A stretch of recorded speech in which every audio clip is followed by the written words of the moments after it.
Welcome to the Barren Not Broken Podcast. I am your host, BonnieRuth, and the co-founder with my husband, Jason, of Legacy Place Retreats.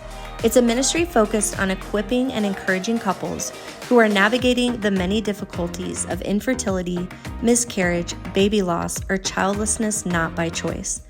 This podcast is just one of the many resources that we offer to help come alongside these couples to encourage them to step forward together in hope as they are defining their legacy. Every episode will be sharing inspiring and inspirational stories of other couples or individuals who have walked similar journeys. We will host a new episode the second Wednesday of every month. We want you to be reminded and inspired that no matter the barren places in your life, you do not have to live broken.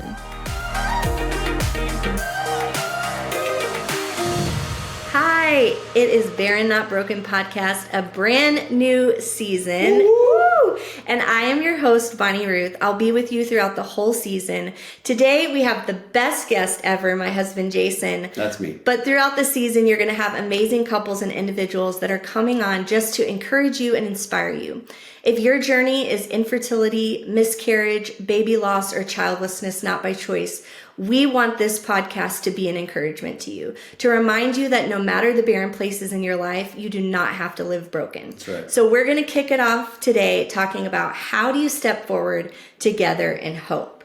So we've had a few difficult things happen in the last year, just a few, and we've now stepped into the new year. And so we want to give just some ideas, some thoughts, some encouragement, some tips of how did we stay connected? How did we make forward motion together? Because the first thing that happens when life hits is this tries to get divided. Yeah. And our whole entire goal and focus with this podcast is that you don't have to have that happen to you. You can live a thriving relationship no matter what comes. That doesn't mean you don't have fights. It doesn't mean you don't break down. It doesn't mean that it's not difficult, but it is possible to step forward together in that hope. So where do we want to start today, babe? Well, I think everybody, when it's the start of the year, especially it's January, new year, all these kind of things come up with your heart, your mind, your goals that you're setting. Dreams. And you start putting these expectations out there in the world, like this will be the year. Yeah. This will be different. And I'm not saying that won't happen. It will in many ways. Yeah. In many, many ways, we will achieve more than we did last year because we're constantly growing. But as we've said before in some other instances, you have to be healthy in managing your expectations versus expectancy. And what I mean by that is we have to be expectant that, one, life is going to happen. We got to be expectant that God is going to move, but we need to be careful about setting an expectation that I'm going to push myself in my mind towards this thing is going to happen exactly like this. Right. And if it doesn't happen exactly like that, what's the first thing that happens? We get disappointed, we get disillusioned, we get distraught. Those are a lot of D's. That'd make a good book. Yeah, that is. We get frustrated. We'll throw a new one in there. We start losing hope because it's like I didn't meet or match the goal. Now, for all you goal-oriented people just like me, you may be thinking, well, you just told me I can't hit my goal. No, that's not what I said.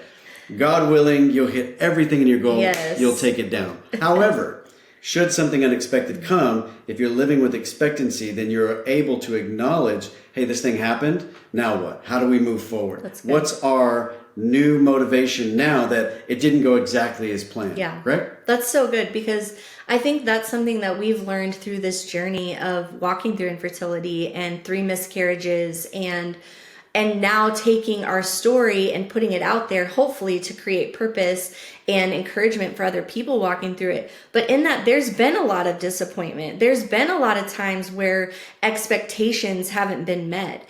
And so we have had to shift our hearts on making it an expectancy in a place of open-handedness. And I think goals and dreams, we are both strivers, doers, dreamers, strategists. Like if you could see the other half of the wall, it has like large sticky notes with plans all over it. So we believe in that. Engage your heart in planning and strategizing and dreaming for your life, but also live open-handed because the reality is we can't plan for what we don't know. And how do we, though, prepare our lives and our rhythms and our way of doing the relationship to be that we still strive and step forward and move forward together? How do we do that in unity when life hits? Because I don't know about you, but for us, there's been a lot of times where life has hit and we couldn't prepare for it because we didn't know it was coming. But there's an opportunity to step back and say, okay, how do we do this together? And I think that is the number one thing for us, is just learning expectancy, in a place of just open-handedness and open-heartedness, that, hey, we can pivot and still accomplish the things on our sticky notes. Let me ask you if this sounds familiar, because I thought this would be good. If you have something happen that's outside of your expectation, what's the first thing that usually happens? You get mad and blame God. God, you didn't do it the way I prayed for 14 hours straight, fasted, believed, all that kind of stuff. What's the second thing that happens? Oh, it must be something wrong with my spouse. You did something. Doesn't that sound familiar? Yeah. Like if we go back to the beginning of the whole... If only you did this. Right. At the beginning of the human story, what happened? There was a commandment set out. Don't take of this tree. What happened? They did it, and it's like, all of a sudden, it's God's fault. It's the spouse's fault. Those are the first two things that happen. Then what happens? You start getting disillusioned and you lose hope. Right. You start to say, well, it didn't happen the way I thought, so now I'm not hopeful that anything's going to happen. Let me give you an idea of like 2024. I'll just give you one thing. I wanted to, on the property, build trails for when we have couples come out. They could walk the property. They could experience some serene moments with God, have some peace, just kind of reflect on their thoughts. And so my goal leading up to the end of 2024 is that I'm going to start building these trails. And so we've had crazy weather in Texas. We've had these crazy snows and storms, and work was busy and all this stuff was happening. And I just didn't think I was going to get to it. And I didn't build a complete trail. However, I said, I'm going to start, because at least I'm going to get the process going. Forward momentum at least tells me something's moving forward. I'm going to accomplish this at some point. And so what did I do? I cut the fence and I put in a gate, so that way I could get in and out of where I needed to go to build these trails. Now again, it didn't happen the way I expected, and I could just sit around bummed about that. But what instead I do now is I look down there and go, I've got the gate in. Okay, anytime I have a spare hour I want to work on this, I can throw some stuff in the back of my truck or side by side, and I can go down there and I can chop some stuff down. I can build more and more of that trail purposefully, but I got it started. I didn't just say I'm not going to do anything. Yeah. And I think that's really good, because when we get disillusioned or we don't hit the mark to the level in which we think that we were supposed to or we wanted to, then the first inclination is to just give up and to move on to the next thing that we can accomplish. And what's hard with that is when you're dealing with that within infertility and loss and an unexpected journey of childlessness that you didn't plan for. This was not the plan of our life, to not have children, to buy 48 acres and to build a retreat place for couples like us to come. Like, that was not our dream. That wasn't on our Post-it notes 10 years ago or even 5 years ago. And so, but what we've learned is that because we lived in that rhythm of just doing something, getting it started, making a step forward, learning to live without the expectations and the pressure of that, then now we have a marriage that's strong. We don't have children, but we have a beautiful legacy. We do have 48 acres, and we are sharing our story with people, and we're hopefully making impact. And it wasn't the plan, but it is a beautiful, purposeful plan. And so I think for us, we're really just wanting to encourage you in these first tips or encouragements would be, don't let what can't happen stop you from doing what can. Don't let what isn't happening in your life prevent you from having a healthy, thriving marriage where you step forward in all the other areas of your life with hope and encouragement and aspirations and dreams. Because what happens is we let this one thing pause us. Everything. We let it pause everything else. And we just want to encourage you, don't give up on this. Keep pursuing and doing the doctor's appointments, doing the treatments that you feel right about, being in the season of pausing, if that's where you are, being in the season of, even though you don't want to make the choice, you're choosing, this isn't the path for us anymore, and our legacy is going to look different. Be okay with that, but don't stop making steps. Don't stop moving forward together. Did you have something? Yeah, so we're kind of going to 2024, some things that we've done and looking into 2025. So I thought it'd be really cool to talk about. In 2024, we had put all of our goals, visions, and plans on, we're going to get these cabins started for people to come out to the property, to be able to start taking this time away to really refocus and reconnect and look to what the Lord has for their legacy and their life. Yeah. And that was totally in our vision. And as we got further along into 2024, we were like, we don't even have the money to build one. Yeah. How are we going to keep going? Because this is done by donations. It's done by, us making sacrifices that we can't even in our personal finances. Yeah. And it was kind of like, well, do we just stop? What's going on? I mean, we just give up. And we started to talk about this idea of creating videos for couples that could go on the internet, that could be on resource sites like Right Now Media and different platforms that people could access from their own home.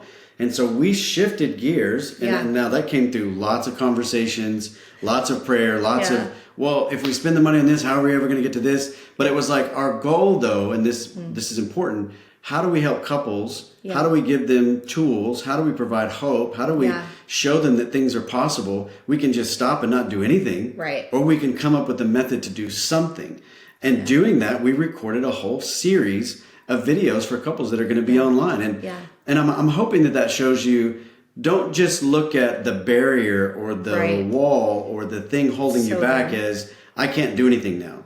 God rarely says, there's a problem, there's no way around it. Actually, I don't know if he ever does. You think about the Red Sea. They came to an impossible obstacle, an impenetrable force, and yet God goes, no problem, I'll make a way. He parts it and they walk through on dry ground. That still blows me away today. It's not that they just walk through muddy and water all over them. They walk through as though everything had been dry. That's crazy. And so much so they got to the other side. The wall of water on both sides comes down on their enemies. You're going to have people, confrontations, things that try to stop you.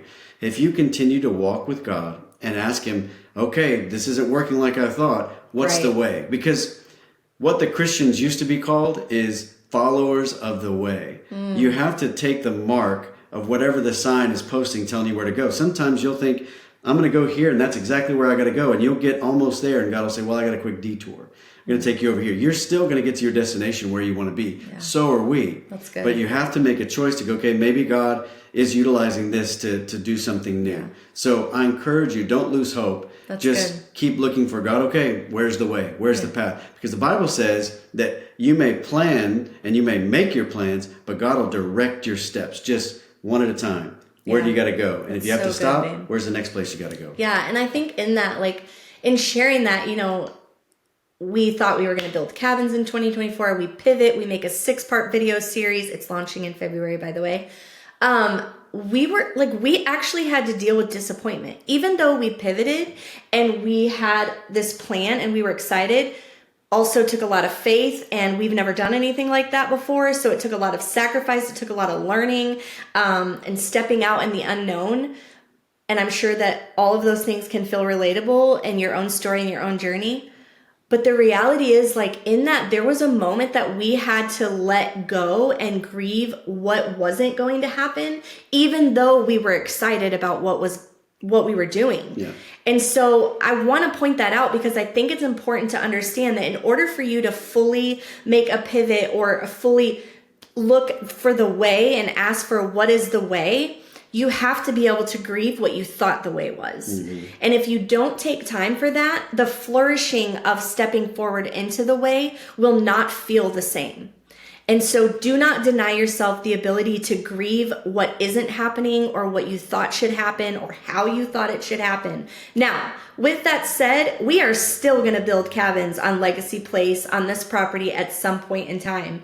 And it may not be the way that we think. It hasn't been the way that we thought. We moved here 2 years ago with a vision and a dream and launched a nonprofit called Legacy Place to build cabins for a retreat center.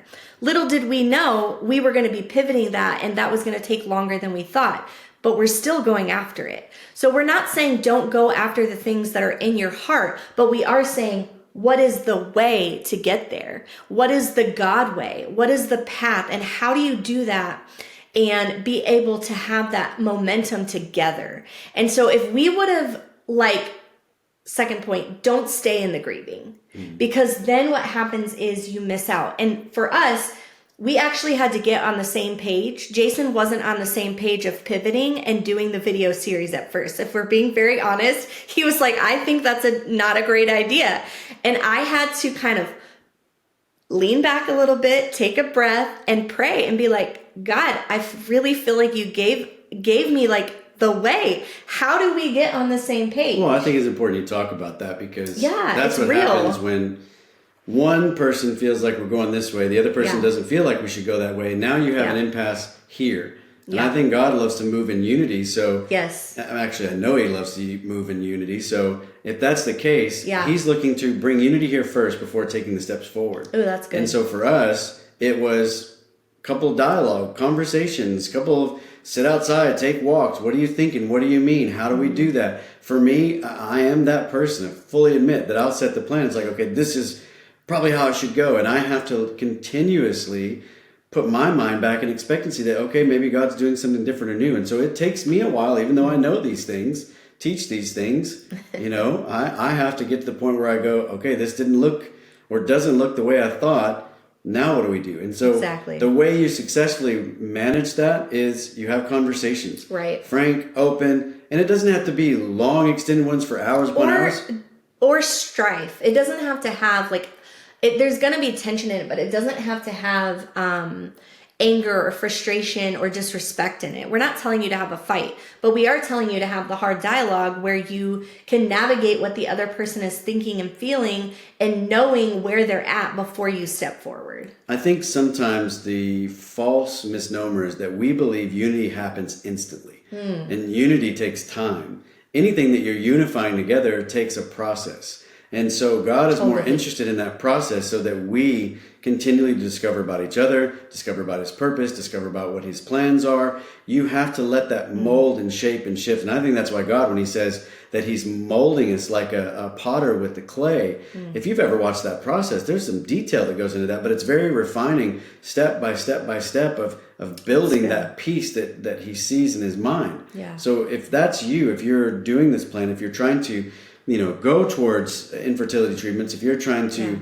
build something of your own, there's always parts where you're going to have dialogue. You're going to have back and forth. You're going to have, hey, let's plan a time where we go out for a weekend and we talk about this, in the midst of the fun thing we're going to do. That's what I think we're trying to bring to you to be successful and to move together. And hope is that, hey, you didn't have the expectation fulfilled. Now you're walking into expectancy. Yeah. You don't know exactly where to go, but you're trying to just walk in the way. And then now you're going, how do we stay in that way together and not lose sight of each other and God? And that's through continual communication, then prayer. There's a lot of prayer that we go into. And that doesn't mean that she goes in a closet and I go in a closet. It's like, let's stop and pray. Right. It's right now, let's pray about this. And then let's go eat dinner. Let's take the week. Let's go with this one thing that we know. Sometimes it's locking into what's the one thing that we know we're supposed to do right now. That's very We good. can overcomplicate it to, we got to do these 17 things. Believe me, I'm there with you. Yeah.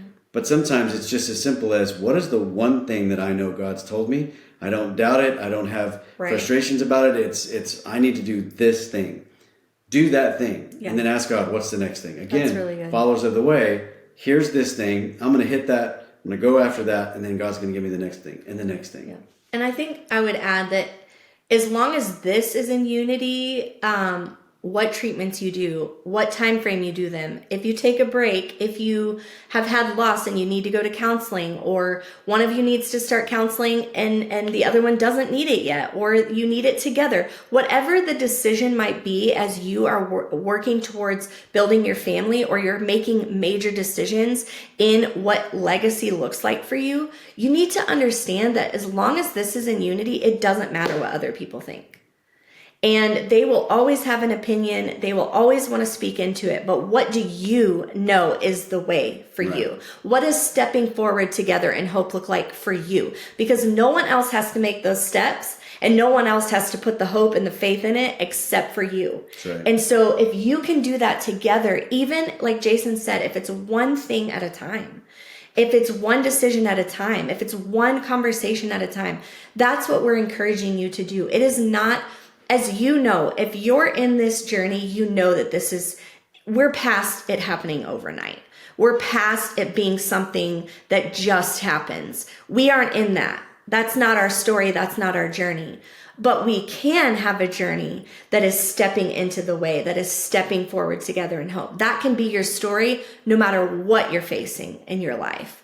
And I think we want to broaden that. If like, don't just make it about this one thing, but broaden out to, are we living that rhythm in every area of our life, in our health, in our finances, in our relationships, our friendships, our jobs, our dreams? And so if you can do that in every area of your life, this one area, it's just another place in which you make applicable this way of life together. So we also want to give you some tools. We talked about prayer just now. Yeah. But I also want to say what I think about and how we look at 2025 moving forward is we've been together almost 24 years now.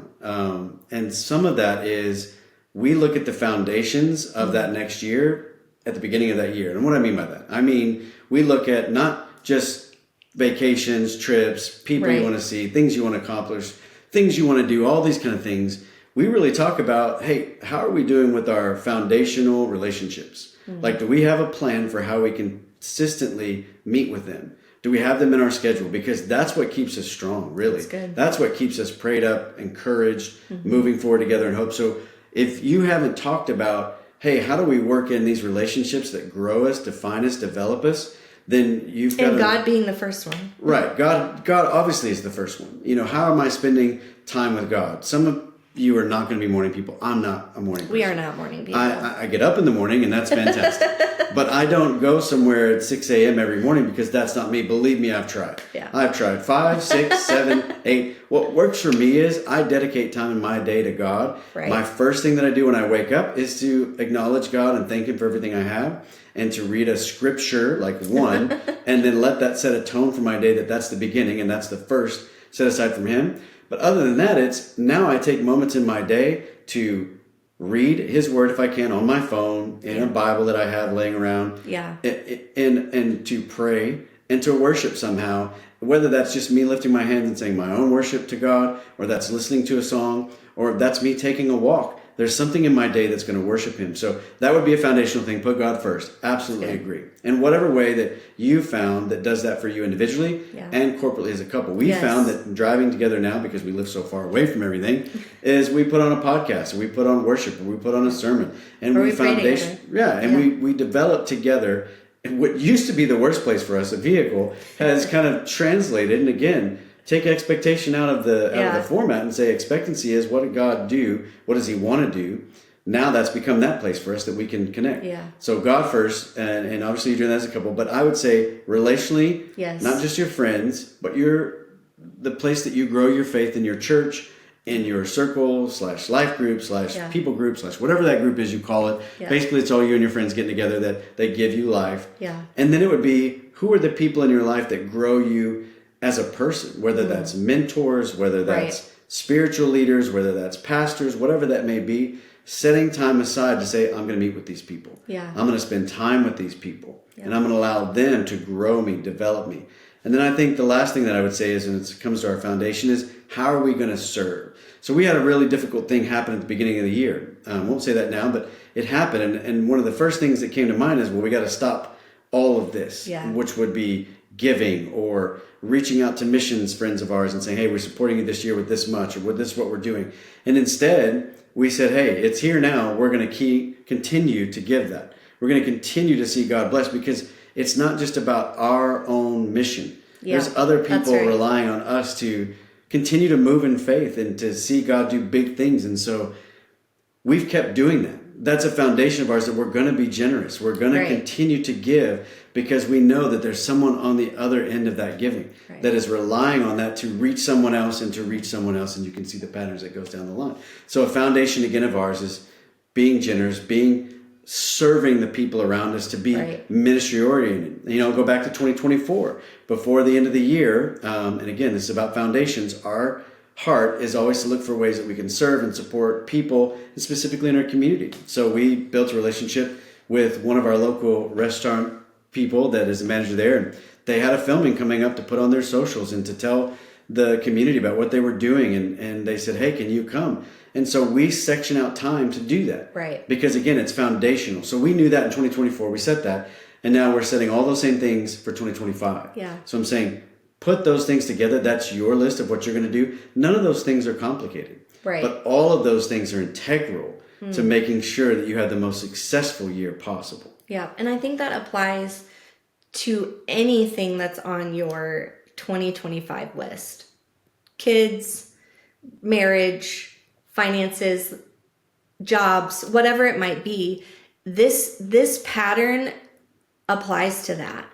And I think for us, as a couple who sits here, who's childless not by choice, who went through 19 years of infertility and 3 miscarriages and all the ups and downs and medical things and medical bill, all the things that entails, we are here to say that building a legacy is literally about one decision at a time.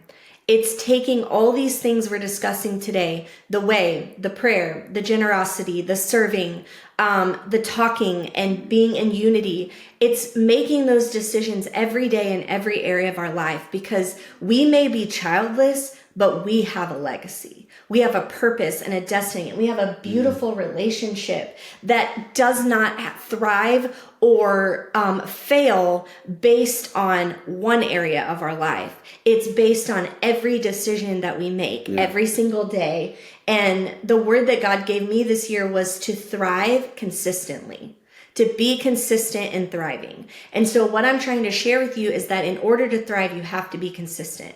And there's areas in my life that I am not consistent in, hence why God probably gave me that.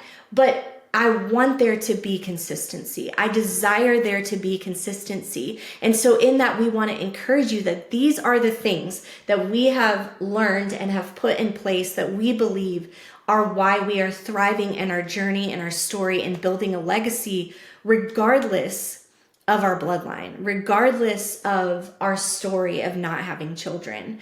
And so no matter where you are at in that process, in that journey, in your own story, we want you to know that we have been to the difficult, dark places. We have been to the places where we're just kind of making it.